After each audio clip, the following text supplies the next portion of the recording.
ستا نفس په تا ځکه ډېر مهربانه نه دی. ستا نفس اکثر تا ته د داسې کارونو وسوسې درچي چې تا تباه کوي، ګناه ته، ظلم ته، غلط کار، دروغ، خیانت، دوکا، فراډ، هر هغه کار در باندې کوي چې ستا دا نفس تا تباه کوي. خو نبي تا ته په ژوند کې چرته هم داسې کار امر نه دی کړی چې تا تباه کړي. دا زما خوږ نبي چې دی دا ډېر مهربانه دی په دې مؤمنانو باندې د دوی د نفسونو نه.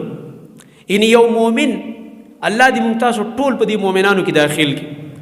هغه د خپل ځان سره دومره مینه نه کوي لکه څومره مینه چې د سره څوک کوي خپل خوږ نبی محمد رسول الله صلی الله علیه وسلم.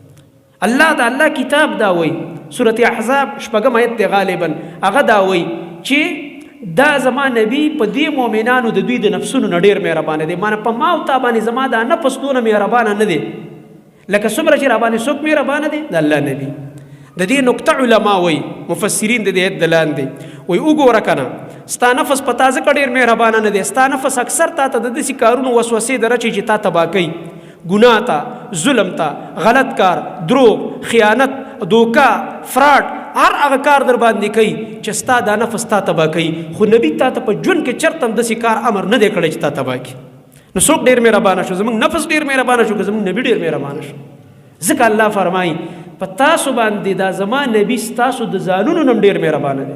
ته په خپل ځان دونه نه خفه کېږي ای مؤمنه لکه څومره چې په تا باندې زما نبي خفه کېږي، څومره چې در سره د هغه زړه دردېږي. الله اکبر.